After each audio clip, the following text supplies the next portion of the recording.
Les critiques d'Hugues Deillet en vaut, Swallow, l'envoûtante chronique d'une déviance. Les cinémas sont fermés, mais les distributeurs s'organisent. Après avoir mis sur différentes plateformes de vidéos à la demande certains films de février et de mars, qui ont vu leur carrière en salle brutalement interrompue, ils proposent aujourd'hui des titres inédits. Sélection. Inté, Haley Bennett, vue dans La fille du train, est jeune, blonde, timide et docile. Elle est mariée à Richie Conrad, fils à papa qui s'apprête à reprendre la direction de l'entreprise familiale. Inté est totalement sous la coupe de sa richissime belle famille, et lorsqu'elle tombe enceinte, elle devient l'objet de toutes les attentions, car elle porte en son sein l'héritier des Conrad. Seule dans sa somptueuse villa, pendant que son mari travaille, Inté s'invente un passe-temps bizarre. Elle avale des objets. D'abord, une petite bille en verre, puis une punaise, et ensuite des objets de plus en plus tranchants et dangereux. Mais si cette lubie cachait un traumatisme plus ancien? Swallow, film américain indépendant de Carlo Mirabella Davis, a remporté le prix spécial du 45e Festival de Deauville. Avec un sens très vif de l'image et une économie de dialogue, le réalisateur, à travers le portrait de Inté, montre le malaise d'une jeune femme prisonnière de son mariage, écrasée par l'amabilité onctueuse de ses beaux-parents. Malgré sa déviance, le spectateur éprouve une véritable empathie pour elle et a envie de l'accompagner dans son parcours, sans doute grâce à l'excellente prestation d'Haley Bennett, qui compose une Inté à la fois lisse et mystérieuse, douce et complexe. Mirabella Davis a réussi, en un film bref de 85 minutes à peine, à créer un personnage féminin, dont le souvenir nous accompagne longtemps, bien après le générique de fin, c'est toujours très bon signe. Disponible sur Univers Ciné, vous, Proximus Prix, Lumière Ciné chez vous. L'action se déroule de nos jours, à Séoul. Le corps d'une étudiante de 17 ans est retrouvé, amputé de ses membres, dans une décharge. Le commissaire met en concurrence deux de ses équipes, dirigées chacune par des inspecteurs au tempérament opposé. Ansou est un flic impulsif, peu à cheval sur la légalité et l'éthique de son métier, tandis que Mata est méthodique, prudent et réglo. Lorsqu'Ansou arrête un suspect en un temps record, Mata a des réserves sur sa culpabilité. Les deux flics rivaux vont multiplier les manœuvres en solo pour à la fois tenter de résoudre l'enquête et se mettre mutuellement des bâtons dans les roues. Ce polar de Jean Oli est rythmé, nerveux, efficace, mais souffre pourtant d'un petit air de déjà-vu. Pas étonnant, le générique de fin mentionne d'après le film 36 quai des Orfèvres. Ce polar, sans doute le film le plus réussi d'Olivier Marchal, mettait en scène deux flics rivaux incarnés par Daniel Auteuil et Gérard Depardieu. Comment ce film français de 2004 a-t-il fini par inspirer un remake par un réalisateur coréen? Lui seul connaît la réponse. Disponible sur Univers Ciné, vous, Proximus Prix, Lumière Ciné chez vous. Tom, adolescent timide et introverti, est emmené par son frère aîné Léo, 18 ans, à une soirée. Mais le tandem est victime d'un accident de voiture, et seul Tom en réchappe. On le retrouve 2 ans plus tard, il s'apprête à rentrer dans un nouveau lycée. Toujours aussi mal dans sa peau, Tom peut compter sur le fantôme de Léo, qui l'accompagne dans tous les moments difficiles. Mais si ce grand frère peut lui servir de bon génie, il lui conseille parfois des attitudes cool, qui ne correspondent pas à sa vraie personnalité. Comment Tom va-t-il arriver à s'émanciper de cet encombrant fantôme? Pour son premier long métrage, Benjamin Parent s'empare d'une thématique, l'adolescence et ses traumatismes, plus souvent explorés, voire exploités, par le cinéma américain que par le cinéma français. Mais son film parvient à trouver un équilibre entre drame intimiste et comédie fantastique. Et surtout, il réussit à ne négliger aucun de ses personnages. Ainsi, face à Tom et Léo, très bien joués par Thomas Guy et Benjamin Voisin, les parents sont très bien dessinés. Isabelle Carré campe une mère qui, pour surmonter son deuil, regarde le futur et est enceinte d'un nouvel enfant, tandis que Laurent Lucas incarne un père presque mutique, en manque de Léo, ce champion de basket qu'il admirait tant. En montrant un deuil vécu différemment par les 3 membres survivants de la famille, Benjamin Parent enrichit le propos de son film et déjoue pas mal de clichés. Une très jolie surprise. Disponible sur Proximus Pix, vous, et Univers Ciné.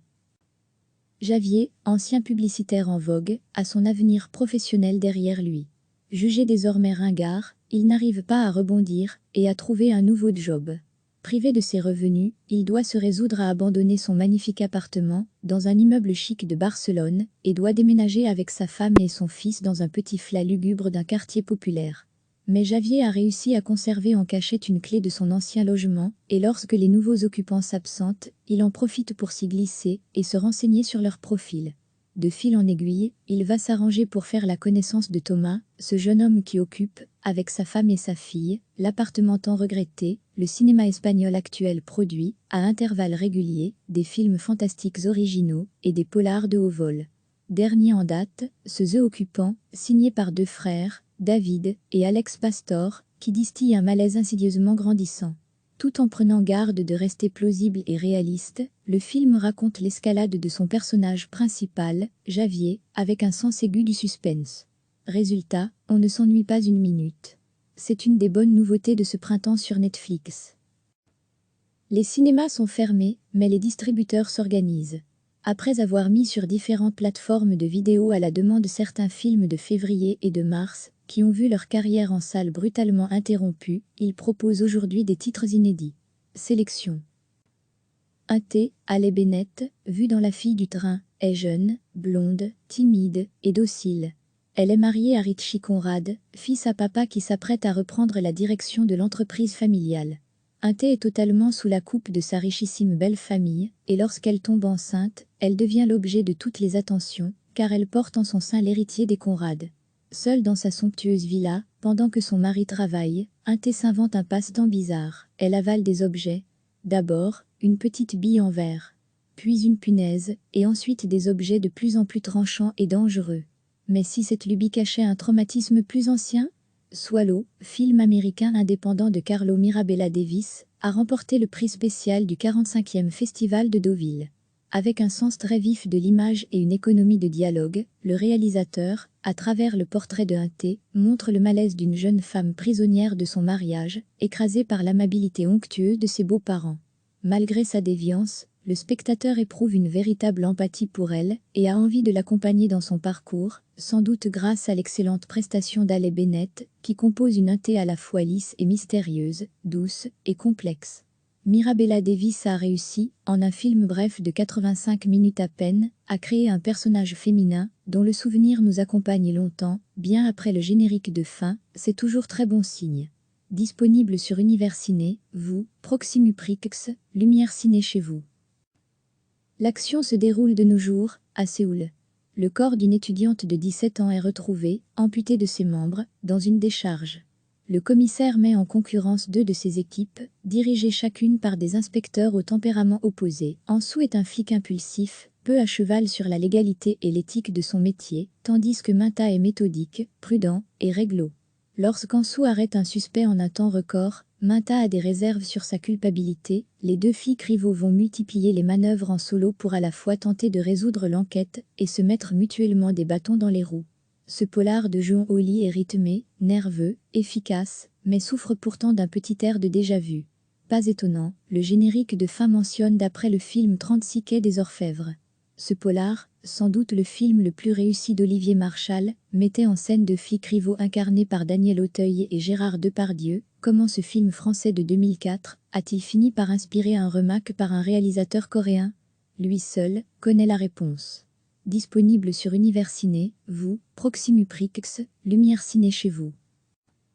Tom, adolescent timide et introverti, est emmené par son frère aîné Léo, 18 ans, à une soirée. Mais le tandem est victime d'un accident de voiture, et seul Tom en réchappe. On le retrouve 2 ans plus tard, il s'apprête à rentrer dans un nouveau lycée. Toujours aussi mal dans sa peau, Tom peut compter sur le fantôme de Léo, qui l'accompagne dans tous les moments difficiles. Mais si ce grand frère peut lui servir de bon génie, il lui conseille parfois des attitudes cool, qui ne correspondent pas à sa vraie personnalité. Comment Tom va-t-il arriver à s'émanciper de cet encombrant fantôme? Pour son premier long métrage, Benjamin Parent s'empare d'une thématique, l'adolescence et ses traumatismes, plus souvent explorés, voire exploités, par le cinéma américain que par le cinéma français. Mais son film parvient à trouver un équilibre entre drame intimiste et comédie fantastique. Et surtout, il réussit à ne négliger aucun de ses personnages. Ainsi, face à Tom et Léo, très bien joués par Thomas Guy et Benjamin Voisin, les parents sont très bien dessinés. Isabelle Carré campe une mère qui, pour surmonter son deuil, regarde le futur et est enceinte d'un nouvel enfant, tandis que Laurent Lucas incarne un père presque mutique, en manque de Léo, ce champion de basket qu'il admirait tant. En montrant un deuil vécu différemment, par les 3 membres survivants de la famille, Benjamin Parent enrichit le propos de son film et déjoue pas mal de clichés. Une très jolie surprise. disponible sur Proximus Picsx, Vous et Univers Ciné. Javier, ancien publicitaire en vogue, a son avenir professionnel derrière lui. Jugé désormais ringard, il n'arrive pas à rebondir et à trouver un nouveau job. Privé de ses revenus, il doit se résoudre à abandonner son magnifique appartement dans un immeuble chic de Barcelone et doit déménager avec sa femme et son fils dans un petit flat lugubre d'un quartier populaire. Mais Javier a réussi à conserver en cachette une clé de son ancien logement, et lorsque les nouveaux occupants s'absentent, il en profite pour s'y glisser et se renseigner sur leur profil. De fil en aiguille, il va s'arranger pour faire la connaissance de Thomas, ce jeune homme qui occupe, avec sa femme et sa fille, l'appartement tant regretté. Le cinéma espagnol actuel produit, à intervalles réguliers, des films fantastiques originaux et des polars de haut vol. Dernier en date, ce The Occupant, signé par deux frères, David et Alex Pastor, qui distille un malaise insidieusement grandissant. Tout en prenant garde de rester plausible et réaliste, le film raconte l'escalade de son personnage principal, Javier, avec un sens aigu du suspense. Résultat, on ne s'ennuie pas une minute.